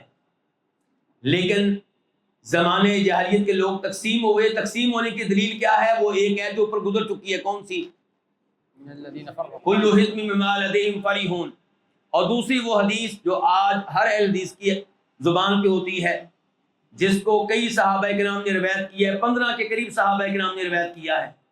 ان میں سے ایک صحابی ہے معاویہ بن ابی سفیان رضی اللہ تعالیٰ عنہما. فرماتے ہیں کہ فرمایا نبی علیہ الصلوۃ والسلام نے، الا ان من قبلکم من اہل الکتاب افترقوا علی 72 ملہ، کہ اہل کتاب کتنے فرقوں میں تقسیم ہوئے؟ 72 میں. وَإِنَّ هَذِهِ الْمِلَّةَ سَتَفْتَرِقُ عَلَى 73، اور یہ جو امت ہے یہ تقسیم ہو جائے گی کتنے فرقوں میں؟ 73 فرقوں میں. یہ نبی علیہ الصلوۃ والسلام حوصلہ افزائی کے انداز میں بتا رہے ہیں یا مذمت کے انداز میں؟ مذمت کے انداز میں. فرمایا 72 فی النار، 72 کہاں جائیں گے؟ جہنم میں. واحدۃ فی الجنہ، اور ایک ہی جائے گا کہاں؟ وہی الجماعہ. اور جنت میں جانے والا کون ہوگا؟ الجماعہ، یعنی کہ صحابہ کرام، اور جو صحابہ کرام کے دین اور عقیدے کو پر ہوگا. یہ ابو داؤد شریف کے الفاظ ہیں. اور عبداللہ بن عمر کے حدیث میں آیا ہے کہ صحابہ کرام نے پوچھا ومن ہی یا رسول اللہ، یہ کامیاب گروہ کون سا ہے؟ تو آپ نے کیا کہا تھا؟ ما انا علیہ واصحابی، جو اس دین پہ ہوگا، اس عقیدے پہ ہوگا جس پہ میں اور میرے اصحاب ہیں. یہ جو حدیث ہے اس کے تعلق سے ایک چھوٹا سا فائدہ لکھ لیں کہ اس ایک حدیث کے اوپر جامعہ اسلامیہ مدینہ منورہ سے کتاب لکھی گئی، اور وہ ایم فل کا رسالہ ہے، ایم فل کی کتاب ہے، 3 جلدوں میں ہے. نام کیا ہے؟ المباحث العقدیہ، المباحث العقدیہ فی حدیث افتراق الامم. المباحث العقدیہ فی حدیث افتراق الامم، اور اس کے مؤلف ہیں احمد سردار. مؤلف کون ہے؟ احمد سردار. یہ طالب علم بہت ذہین طالب علم تھا، تو بڑے شیخ ہوں گے وہاں کے، لیکن بہت ذہین طالب علم تھے. تو ان کی لکھی ہوئی کتاب ہے، بڑی شاندار کتاب ہے، 3 جلدوں میں ہے. جہاں کہیں نظر آئے تو اس کو لے لیں. اس حدیث کو سمجھنے کا موقع ملے گا تخریج وغیرہ کے لحاظ سے، تحقیق وغیرہ کے لحاظ سے، اور پھر شرح کے لحاظ سے کون کون سے گمراہ فرقے ہیں، ان کی کیا علامات ہیں، کامیاب گروہ کون سا ہے. اور جب آپ نے یہ الفاظ کہے کہ میری امت جو ہے وہ تقسیم ہو جائے گی 73 فرقوں میں، تو اس امت سے مراد کون سی امت ہے؟ کیوں جی، کون سی امت ہے؟ امت اجابہ. امت اجابہ مراد ہے. بہت اچھے، اللہ آپ سب کچھ جزائے خیر دے. اور 2 دفعہ لکھوا دیا. المباحث العقدیہ فی حدیث افتراق الامم. جی عقیدے کے بارے میں جی کیا معنی ہے اس کا؟ وہی ہے، وہی بتا رہا ہوں. المباحث العقدیہ، عقدیہ لفظ ہے. یہ کتاب کا نام ہے نا، نام میں تو تبدیلی نہیں کر سکتے نا آپ، نام تو وہی رہے گا. ٹھیک ہے، چلیں جی. تو یہ بڑی اچھی کتاب ہے. آگے چلیے. وقال تعالی، اور اللہ تعالی نے فرمایا. یہ اب شیخ صاحب دلائل دے رہے ہیں اس چیز کے کہ وہ لوگ تقسیم ہو گئے تھے اور تقسیم ہونا درست نہیں ہے.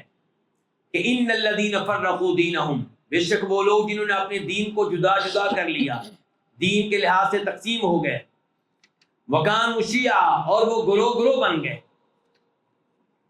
لست منہم فی شیء، آپ کا ان سے کوئی تعلق نہیں ہے، آپ کا ان سے کوئی واسطہ نہیں ہے، یعنی کہ آپ ان سے لا تعلق ہو جائیں۔ تو یہاں پہ بھی اس چیز کو بطور مذمت بیان کیا گیا ہے کہ مسلمان تقسیم ہو جائیں۔ وَنَهَانَا عَنْ مُشَابَهَتِهِمْ، اور اللہ تعالی نے ہمیں منع کیا ہے ان کی مشابہت سے اس معاملے میں۔ چنانچہ اللہ تعالی نے کیا فرمایا؟ وَلَا تَكُونُوا كَالَّذِينَ تَفَرَّقُوا، اور تم ان لوگوں کی طرح نہ ہو جاؤ جو تقسیم ہو گئے، جو جدا جدا ہو گئے، جو فرقوں میں بٹ گئے۔ اور کالذین تفرقوا سے مراد کون ہے؟ امام طبری فرماتے ہیں اہل الکتاب۔ یہاں پہ کن کی بات ہو رہی ہے اس آیت میں؟ اہل کتاب کی۔ واختلفوا من بعد ما جاءهم البینات، اور انہوں نے اختلاف کیا علم نہ ہونے کی وجہ سے۔ کیوں جی؟ نہیں، من بعد ما جاءهم البینات، واضح احکام واضح دلائل مل جانے کے بعد علم آ گیا، علم ہونے کے باوجود انہوں نے اختلاف کیا اور فرقوں میں تقسیم ہو گئے۔ وَنَهَانَا عَنِ التَّفَرُّقِ، اور اللہ تعالی نے ہمیں منع کیا ہے دین میں تقسیم ہونے سے۔ چنانچہ اللہ نے کہا وَاعْتَصِمُوا بِحَبْلِ اللَّهِ جَمِيعًا وَلَا تَفَرَّقُوا، اور اللہ کی رسی کو مضبوطی سے تھام لو۔ حبل اللہ سے مراد کیا ہے؟ قرآن۔ امام قتادہ فرماتے ہیں اس سے مراد ہے قرآن۔ امام طبری نے صحیح سند کے ساتھ قتادہ سے روایت کیا، بلکہ یہی قول ہے عبداللہ بن مسعود کا، اور یہی قول ہے امام سدی کا کہ حبل اللہ سے مراد یہاں پہ کیا ہے؟ قرآن۔ تو اللہ کی رسی کو، ان کے قرآن کو مضبوطی سے تھام لو، جميعاً سب مل کر، ولا تفرقوا، اور آپس میں تقسیم ہونے سے بچو۔ تو یہاں پہ بھی اللہ رب العزت نے اس سے منع کیا ہے۔ جی شیخ صاحب۔ الثالثة أن مخالفة ولي الأمر عندهم وعدم الانقياد له فضيلة، والسمع والطاعة ذل ومهانة، فخالفهم رسول الله صلى الله عليه وسلم وأمر بالصبر على جور الولاة، وأمر بالسمع والطاعة لهم والنصيحة، وغلظ في ذلك وأبدأ فيه وأعاد. وهذه الثلاث التي جمع بينها فيما ذكر عنه في الصحيحين أنه قال إن الله يرضى لكم ثلاثة: أن لا تعبدوا إلا الله ولا تشركوا به شيئا، وأن تعتصموا بحبل الله جميعا ولا تفرقوا، وأن تناصحوا من ولاه الله أمركم. ولم يقع خلل في دين الناس ودنياهم إلا بسبب الإخلال بهذه الثلاث أو بعضها. الثالثہ، تیسرا مسئلہ، لو جی یہ ہمارا مسئلہ ہے جس کا پہلے بھی میں نے اشارہ کیا تھا۔ اس کو اللہ کے لیے دھیان سے سنیں، توجہ سے سنیں، یہ بھی اسی دین کا حصہ ہے۔ یہ احادیث اسی بخاری مسلم میں ہے جس میں رفع الیدین کی حدیث ہے۔ مکمل اہل الحدیث بنے، ایسا نہ ہو کہ آپ کے بارے میں کہا جائے کہ یہ اہل الحدیث ہیں سوائے ان احادیث کے جن کا تعلق کس سے ہے؟ حکمرانوں سے۔ اور خصوصاً اس وقت جو ملک کی فضا ہے اور جیسے احتجاج اور بغاوتیں وغیرہ چل رہی ہیں، ان حالات میں یہ موضوع دھیان سے پڑھیں۔ اگر آپ یہ حدیث پڑھ کر بھی اپنے نظریات پہ قائم و دائم ہیں تو پھر یہ مان لیں کہ آپ اہل الحدیث نہیں ہیں۔ اس موضوع پہ پھر آپ اہل الحدیث نہیں ہیں۔ اپنے خیالات کو تبدیل کریں، جو حکمران بن جائے آپ اس کی اطاعت کریں گے، جو بن جائے۔ آج شہباز شریف ہے، کل کو نواز شریف ہو، پرسوں عمران خان ہو، جو بن جائے وہ آپ کا حکمران ہے۔ اللہ آپ کو جزائے خیر دے۔ آپ اس موضوع کو نہ چھیڑیں، پھر میں بڑی دور نکل جاؤں گا۔ مریم نواز کا مسئلہ بھی حل کر دیتا ہوں، بھائی نے یہ چھیڑ دیا، بلکہ ہمیں اس عورت کا نام نہیں لینا چاہیے، عام بات کرنی چاہیے، کوئی عورت حکمران بن جائے، کوئی بھی ہو، عورت کوئی بھی ہو، ویسے آپ سوال نہ کرتے تو اللہ آپ کو جزائے خیر دیتا، اور میری گزارش ہے سوال نہ کیا کریں، ہماری کتاب ہم نے ختم کرنی ہے۔ نبی علیہ الصلوۃ والسلام کا فرمان ہے الائمۃ من قریش، حکمران کن میں سے ہوں گے؟ ارائی حکمران نہیں بن سکتا، راجپوت حکمران نہیں بن سکتا، بٹ جٹ حکمران نہیں بن سکتے، لیکن بن جائے تو حکمران مانیں گے کہ نہیں مانیں گے؟ مانیں گے۔ ایسی عورت حکمران نہیں بن سکتی، بن جائے تو ماننا پڑے گا۔ سمجھ گئے مسئلہ؟ جیسے آپ غیر قریشی کو حکمران مان لیتے ہیں جب بن جائے، بلکہ آپ حدیث میں کیا آتا ہے کہ اس کو بھی حکمران مانو جو غلام ہے، غلام کو حکمرانی کا حق ہے، کوئی حق نہیں ہے، لیکن وہ داؤ لگا کے کسی طریقے سے بن گیا ہے۔ ایک غلام ہے، ایک کیا ہے؟ غلام، حالانکہ یہ حق تھا قریشی کا، غیر قریشی کا بھی حق نہیں، چاہے کسی بڑے قبیلے سے تعلق رکھتا ہو، لیکن کہاں یہ غلام بن گیا، اور شکل کیسی ہے جی؟ حبشی، اور سر کیسا؟ ملکے جیسا، یعنی کہ دیکھنے کو دل نہ چاہے، لیکن بن گیا ہے۔ فرمایا اب اس کی بات سننی ہے، ماننی ہے۔ آج کی مجلس سے کم از کم یہ چیز لے جائیں، چھوڑ دیں اپنے پرانے نظریات کو، اپنے نظریات کو بنا لیں قرآن و حدیث کے مطابق۔ ان حدیثوں پہ غور کریں کہ غیر قریشی کو حکمران بننے کی اجازت نہیں ہے، لیکن غلام بن گیا، فرمایا اب اس کی بات سننی بھی ہے، ماننی بھی ہے۔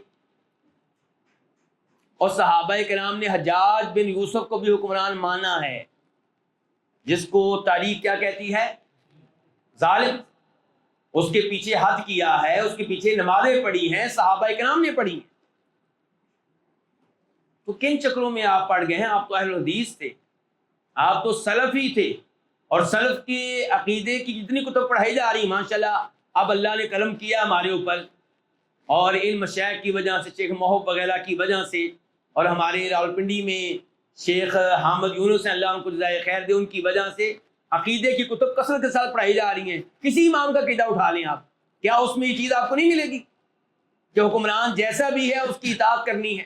تو پھر کیوں انکار کرتے ہیں آپ؟ حدیثیں بھی آپ سے مطالبہ کر رہی ہیں کہ اطاعت کرنی ہے، قرآن بھی مطالبہ کر رہا ہے اطاعت کرنی ہے، سلف صالحین بھی کہہ رہے ہیں اطاعت کرنی ہے، اور آپ ہیں کہ اپنی الگ رائے لے کے کھڑے ہیں۔ اب یہ نہ ہو کہ آپ اس کے مقابلے میں کسی بڑی شخصیت کا نام لے دیں گے، اچھا جی پھر وہ کیوں ایسا کرتے تھے؟ بھئی ہم اہل الحدیث ہیں، تمام ہماری بڑی شخصیات کا احترام ہے، لیکن غلطی کس سے نہیں ہو سکتی، اور ہم الحمدللہ ان بزرگوں سے بھی محبت کرتے ہیں جن سے اس معاملے میں اگر کوئی کمی کوتاہی ہوئی ہے تو ان کی دیگر جہود کی وجہ سے ہم ان سے محبت کرتے ہیں۔ ایسا نہیں ہے کہ ہم ان سے محبت نہیں کرتے، لیکن یہ چیز درست نہیں ہے، مان لیں یہ چیز درست نہیں ہے۔ اب دیکھیں ذرا، یہ دیکھیں زمانے جاہلیت کے لوگوں کا رویہ حکمرانوں کے تعلق سے کیا تھا، اور دیکھیں کہیں یہی ہمارا رویہ تو نہیں۔ کہتے ہیں کہ ان مخالفت ولی الامر وعدم الانقیاد له فضیلہ۔ ولی الامر کس کو کہتے ہیں؟ حکمران کو۔ ولی الامر کی مخالفت کرنا، وعدم الانقیاد له، اور اس کی بات نہ ماننا، فضیلۃ، یہ بہت بڑا اعزاز تھا ان کے ہاں۔ جیسے ہم کیا کہتے ہیں؟ ہم نہیں مانتے ظلم کے ضابطے، اور جا میں تجھے حکمران نہیں مانتا، کر لے جو میرا کرنا ہے۔ یہ انداز ان کا تھا، دیکھ لیں، یہ ان کا انداز ہے۔ وعدم الانقیاد له فضیلہ، حکمران کی بات نہ ماننے کو وہ فضیلت سمجھتے تھے، بہت بڑا اعزاز سمجھتے تھے، بہت بڑا کارنامہ سمجھتے تھے۔ ہاں میں باغی ہوں، ہاں میں باغی ہوں، کر لو جو کرنا ہے۔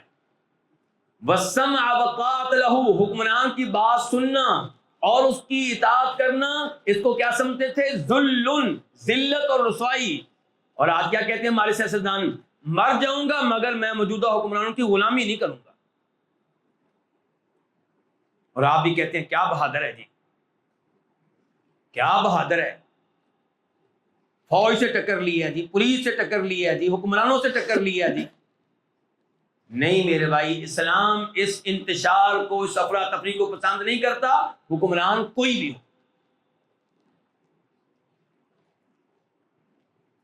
فخالفهم رسول اللہ صلی اللہ علیہ وسلم، تو ان کی مخالفت کی نبی علیہ الصلوۃ والسلام نے. وَأَمَرَ بِالصَّبْرِ عَلَى جَوْرِ الْوُلَاءِ، اور آپ نے حکم دیا حکمرانوں کے ظلم پہ کیا کرنے کا؟ صبر کرنے کا، مہنگائی پہ، دیگر ان کی غلطیوں پہ صبر کرنے کا حکم دیا. اللہ اکبر. وہ حدیث یاد ہے آپ لوگوں کو انصاریوں والی؟ نبی علیہ السلام نے انصاریوں سے کیا کہا تھا؟ انصاریوں، میرے دنیا سے چلے جانے کے بعد تمہارے اوپر دوسروں کو ترجیح دی جائے گی، یعنی کہ حکمرانی، عہدے، مال تمہیں چھوڑ کے اوروں کو ملے گا، دوسروں کو نوازا جائے گا، تمہیں نظر انداز کیا جائے گا. تو پھر کیا کہا تھا آپ نے؟ کہاں پہ کھڑے ہو کے احتجاجی مظاہرہ کرنا ہے؟ بیت اللہ میں جا کے قبضہ کر لینا، وہاں پہ احتجاجی مظاہرہ کرنا ہے جی؟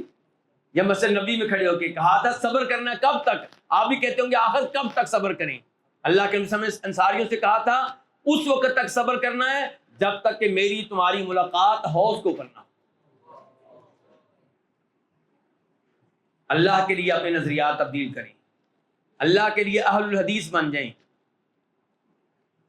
ورنہ نبی علیہ السلام بتا چکے ہیں پہلی حدیث میں جو پہلے میں نے ذکر کی تھی کہ جس نے حکمران کی بیعت توڑی اور اس حال میں مر گیا تو روز قیامت جب اللہ کے سامنے حاضر ہوگا تو اللہ کے سامنے پیش کرنے کے لیے اسے کوئی عذر نہیں ملے گا.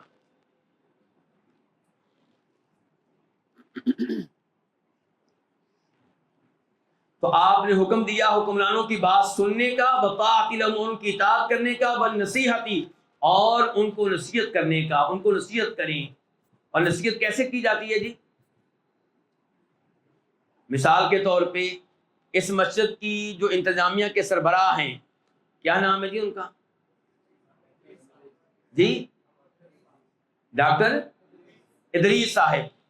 تو ان کو نصیحت کریں. قاری شاہ زیب صاحب خطبہ جمعہ کے دوران ممبر پہ چڑھ کے، تو کیسی ہوگی وہ نصیحت؟ اگلا خطبہ جمعہ دینے کا موقع ملے گا؟ کیوں جی؟ اور حکمران کے بارے میں ہم چاہتے ہیں کہ اس کو نصیحت کی جائے ممبر پہ چڑھ کے.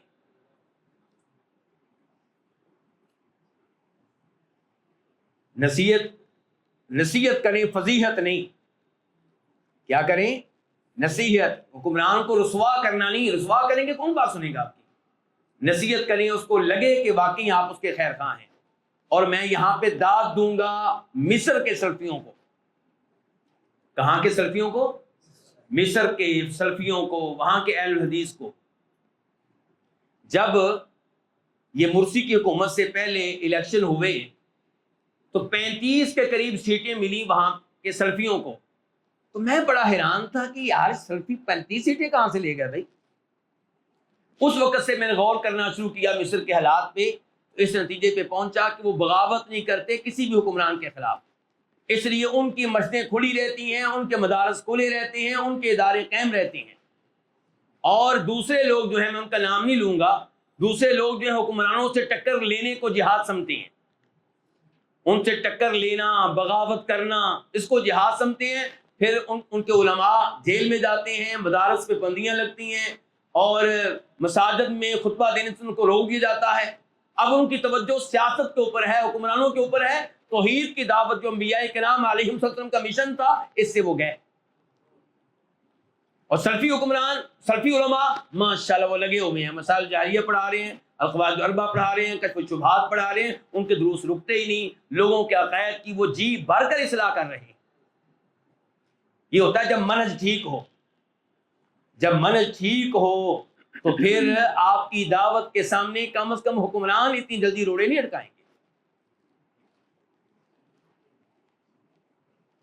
وغلظ فی ذلک، اور آپ نے اس معاملے میں سختی کی. اہل الحدیث سن لو، امام صاحب کہہ رہے ہیں اللہ کے نبی اسلام نے اس مسئلے میں کیا کی ہے؟ سختی کی ہے. اگر میرے الفاظ آپ کو سخت لگے تو یہ دیکھ لیں امام صاحب کیا کہہ رہے ہیں کہ نبی علیہ السلام نے اس مسئلے میں سختی کی ہے. وَأَبْدَأَ فِيهِ وَأَعَادَ، آپ نے ابتدائی طور پہ اس مسئلے میں گفتگو کی اور پھر بار بار گفتگو کی ہے. وَأَعَادَ، اس مسئلے میں آپ نے بار بار گفتگو کی ہے. وَهَذِهِ الثَّلَاث، اور یہ 3 مسئلے جو ابھی تک ہم پڑھ چکے ہیں، هِيَ الَّتِي جَمَعَ بَيْنَهَا، یہ 3 مسئلے نبی علیہ الصلوۃ والسلام نے جمع کر دیے اس حدیث میں جو آپ سے ثابت ہے، پھر صحیحین جو صحیحین میں آئی ہے، انہ قال کہ بے شک آپ نے کہا ان اللہ یرضی لکم ثلاثہ، بے شک اللہ تعالیٰ تمہارے لیے پسند کرتا ہے کتنی چیزوں کو؟ 3 چیزوں کو۔ نمبر 1 ان تعبدوا، اللہ کی کیا کرو؟ عبادت کرو، ولا تشرکوا بہ شیئا، اور اس کے ساتھ کسی کو شریک نہ کرو، نہ شفاعت کے نام پہ اور نہ شفاعت کے علاوہ کسی اور نام پہ، اللہ کے علاوہ کسی کی عبادت نہیں کرنی۔ وَأَن تَعْتَصِمُوا بِحَبْلِ اللَّهِ جَمِيعًا، اور یہ کہ تم اللہ کی رسی کو مضبوطی سے تھام لو، جمیعاً سب مل کر۔ وَلَا تَفَرَّقُوا، گروہ نہ بنو، تقسیم ہونے سے بچو۔ وَأَن تُنَاصِحُوا، اور یہ کہ تم خیر خواہی کرو، من وَاللَّهُ اللَّهُ أَمْرَكُمْ، اس کی جس کو اللہ نے تمہارا حکمران بنا دیا ہے، والی بنا دیا ہے، گورنر بنا دیا ہے، اس کی خیر خواہی کرو، اس کو نصیحت کرو۔ وَلَمْ يَقَعْ خَلَلٌ فِي دِينِ النَّاسِ وَدُنْيَاهُمْ، لوگوں کے دین اور ان کی دنیا میں خلل واقع نہیں ہوا مگر کب؟ إِلَّا بِسَبَبِ الْإِخْلَالِ بِهَذِهِ الثَّلَاثِ وَبَعْضِهَا، مگر جب انہوں نے خلل ڈالا ان 3 چیزوں میں یا ان میں سے کسی ایک میں۔ سن رہے ہیں شیخ صاحب؟ جب لوگوں نے شفاعت کے نام پہ اللہ کے ساتھ اوروں کو شریک کیا، قبر والوں کو شریک کیا، تو دینی لحاظ سے بھی نقصان پہنچا، دنیاوی لحاظ سے بھی نقصان ہی نقصان ہے۔ اپنے گھر میں کھانے کو کچھ ملتا نہیں اور پیروں فقیروں کو کھلا رہے ہیں، اپنے گھر میں کھانا بنتا نہیں لیکن پیر صاحب کو ماشاءاللہ وہ کس کے نذرانوں پہ گاڑیوں پہ گھومتے ہیں؟ انہی فقیروں کے نذرانوں پہ۔ اور پھر دنیا کے لحاظ سے بھی نقصان، دیگر امور میں بھی، یہ آخری معاملہ بھی اسی میں آتا ہے۔ اللہ تعالی ہمیں ان تمام امور میں زمانے جاہلیت کی روش پہ چلنے سے بچائے۔ جی شیخ صاحب۔ الرابعة أن دينهم مبني على أصول أعظمها التقليد، فهو القاعدة الكبرى لجميع الكفار أولهم وآخرهم، كما قال تعالى: وكذلك ما أرسلنا من قبلك في قرية من نذير إلا قال مترفوها إنا وجدنا آباءنا على أمة وإنا على آثارهم مقتدون. وقال تعالى: وإذا قيل لهم اتبعوا ما أنزل الله قالوا بل نتبع ما وجدنا عليه آباءنا أولو كان الشيطان يدعوهم إلى عذاب السعير. فأتاهم بقوله: قل إنما أعظكم بواحدة أن تقوموا لله مثنى وفرادا ثم تتفكروا ما بصاحبكم من جنة، الآية. وقوله: اتبعوا ما أنزل إليكم من ربكم ولا تتبعوا من دونه أولياء قليلا ما تذكرون۔ تو مسئلہ نمبر 3 کا عنوان کیا تھا؟ حکمران کی مخالفت، اور ابھی مسئلہ نمبر 4 کیا ہے؟ تقلید۔ مسئلہ نمبر 4 کیا ہے؟ تقلید۔ الرابعہ ان دینہم، کہ ان کا دین مبنی، وہ قائم تھا، علی اصول، کئی اصولوں پہ، اعظمها، ان اصولوں میں سے سب سے عظیم اصول کیا تھا؟ تقلید، وہ اپنے بڑوں کی تقلید کرتے تھے۔ فہو القاعدۃ الکبریٰ، پس یہ سب سے بڑا قاعدہ ہے۔ فہو کی ضمیر کہاں جا رہی ہے؟ تقلید کی طرف۔ یہ سب سے بڑا قاعدہ ہے، سب سے بڑا اصول ہے، لجمیع الکفار اولہم وآخرہم، تمام کفار کا یہ سب سے بڑا قاعدہ ہے، اولین کفار ہوں یا بعد میں آنے والے کفار ہوں، جتنے کفار ہیں تقلید ان سب کا سب سے بڑا قاعدہ ہے۔ یہ وہ ان کی سب سے بڑی دلیل ہے۔ جب ان سے پوچھا جائے یہ کام کیوں کرتے ہو؟ جی ہمارے بڑے یہ کرتے تھے۔ یہ ان کی سب سے بڑی دلیل ہے، سب سے بڑا قاعدہ ہے۔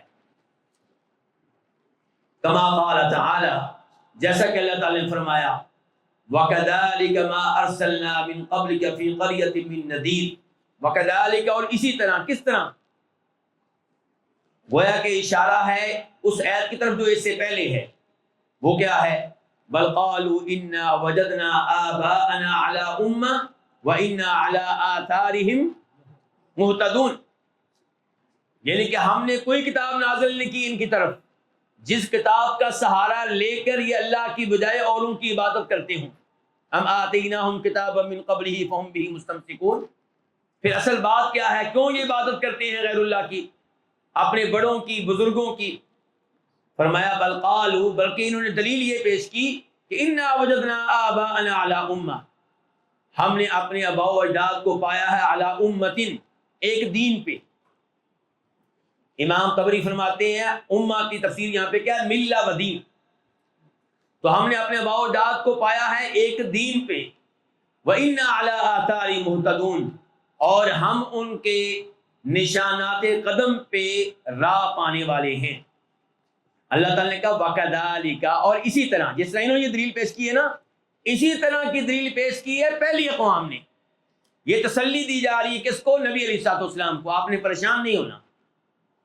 جو پہلے رسول آئے تھے، پہلے نبی آئے تھے، ان کے جو لوگ تھے وہ بھی ایسی حرکتیں کرتے رہے، ایسی دلیل پیش کرتے رہے. وَكَذَلِكَ مَا أَرْسَلْنَا مِن قَبْلِكَ فِي قَرْيَةٍ مِّن نَذِيرٍ، اور اسی طرح ہم نے آپ سے پہلے کسی بھی شہر میں کوئی ڈرانے والا نہیں بھیجا. من نذیر، من کون سا ہے؟ من زائدہ للتاکید، پورا کہا کریں نا. اسی طرح ہم نے آپ سے پہلے کسی شہر میں کوئی ڈرانے والا، کوئی نبی نہیں بھیجا. الا قال مترفوها، مگر اس شہر کے، اس بستی کے خوشحال لوگوں نے کہا. یہ کہ سب سے زیادہ نبیوں کے خلاف میدان میں کون آتے ہیں؟ خوشحال لوگ. کیونکہ ان کی خوشحالی کو خطرہ ہوتا ہے. کن سے؟ نبیوں سے علیہم الصلوۃ والسلام. جو غریب لوگ ہوتے ہیں ان کے لیے نبی کی اچھی عادات کو دیکھ کر، اخلاق کو دیکھ کر، کردار کو دیکھ کر اسے بڑا مان لینا، اسے اپنا پیشوا مان لینا، لیڈر مان لینا کچھ مشکل نہیں ہوتا. لیکن یہ جنہوں نے اپنی نیچے کی دنیا کو لگایا ہوتا ہے، یہ کہ کیسے عام آدمی کی طرح اس نبی کو لیڈر مان لیں اور پھر ان کو اپنے نوکروں کے ساتھ ایک ہی صف میں بیٹھنا پڑے. تو اس لیے سب سے زیادہ مخالفت کرنے والے خوشحال قسم کے لوگ ہوتے ہیں، حکمران قسم کے لوگ ہوتے ہیں. کن کی؟ انبیاء کرام علیہ الصلوۃ والسلام کی.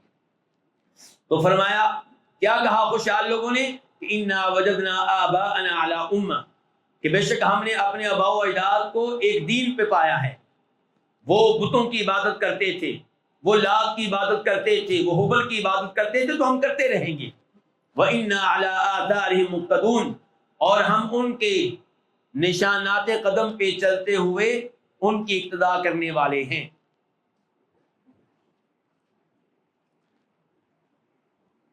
یہ مسئلہ پورا نہ کر لوں، مسئلہ پورا کروں گا تو ذہن کا ٹائم ہو جائے گا.